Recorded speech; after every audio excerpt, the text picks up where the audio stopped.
You are the hit of the party, all right? Okay, so now, for all of you way up there, I'll indulge you for one thing. I'll indulge you for this review session, provided that you pay careful attention.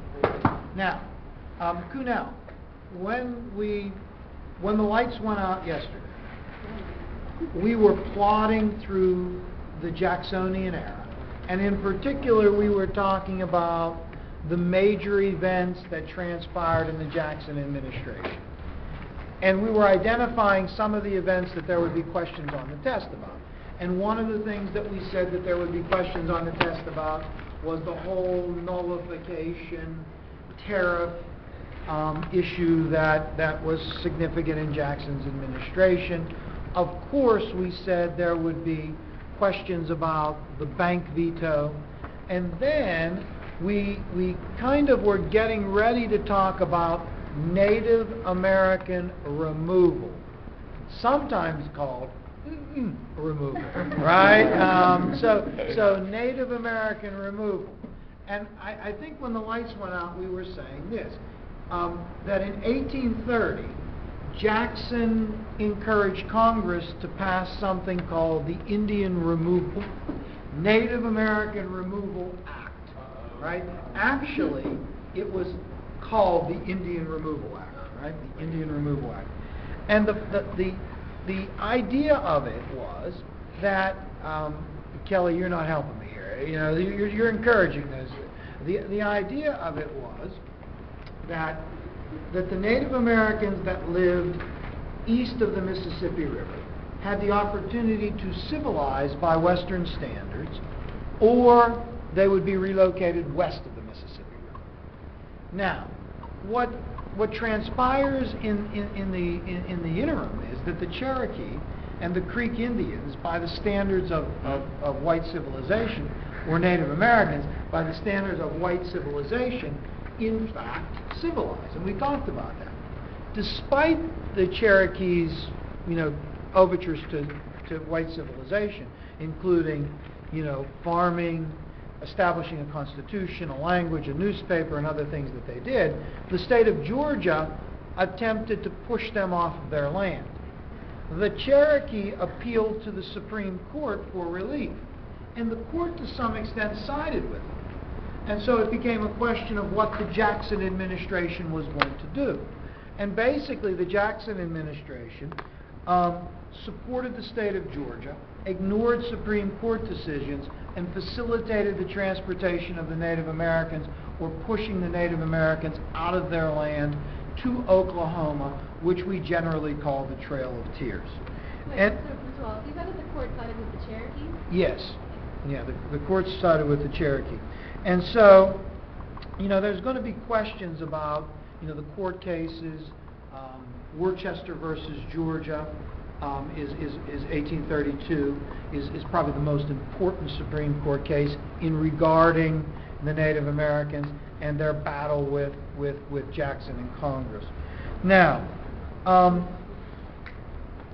we said that Jackson's sort of assertive policies, domestic policies, when it came to Indian and Native American removal, when it came to the bank vetoes and other things, results in sort of opposition that comes from a number of different, angles.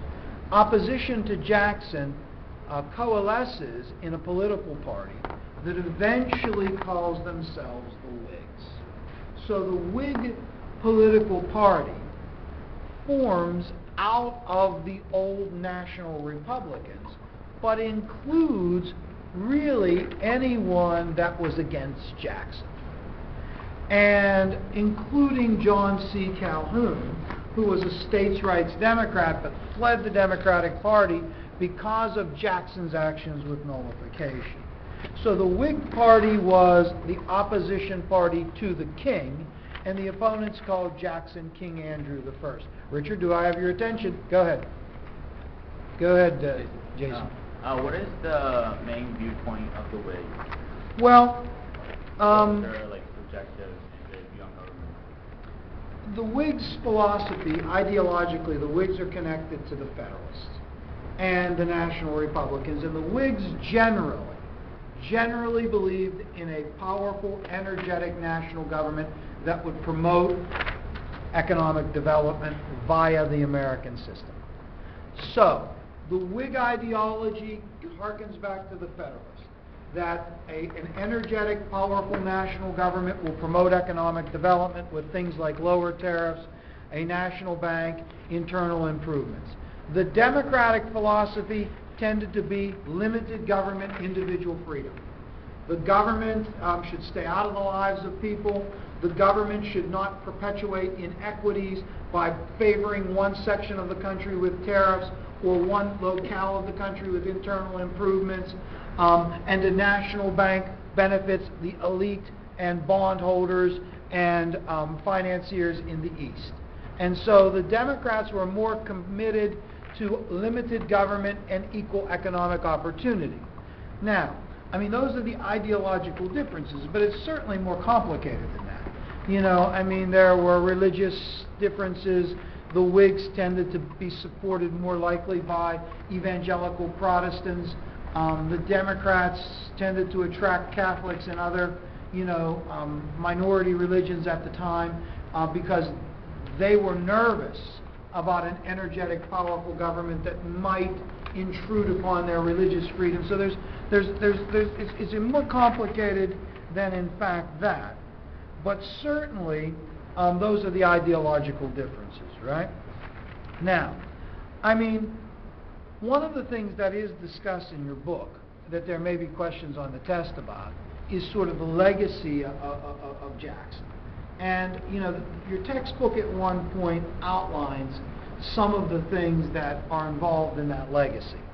And one of the things they point out is that Jackson's presidential legacy is that of a powerful chief executive.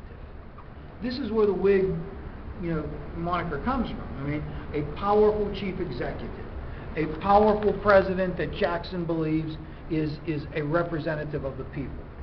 Another legacy of the Jacksonian movement and Jackson himself is a permanent two-party system, right? I mean, remember, the Federalist Party had faded. There was one-party rule during the era of good feelings, but during the Jacksonian era, two factions solidified, and those two factions, were the idea of having two permanent political factions, will continue up until this day. So, another legacy. I guess another legacy of Jackson is the idea of popular participation. That Jackson believed that there was some power and influence that the people should have, and that they should widely participate in politics on a national level, and they did. Now, we did go through the election of '36, in which Van Buren defeats three regional Whig candidates in the election of '36. We also went through the election of '40, and that, I think, is at the tail end of chapter 14 in your text. The last thing in chapter 14 in your text is the election of '40, in which Harrison defeats Van Buren for the presidency.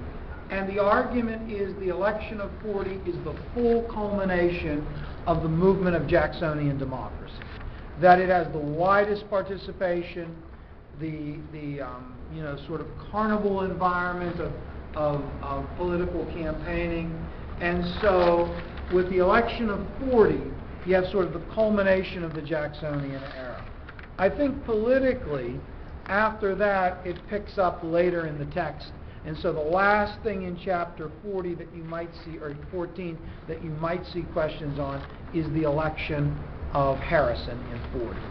Now, after chapter 14, 15 and 16 are a little bit more difficult to study, because 15 is a discussion of sort of economic growth and industrialization in America.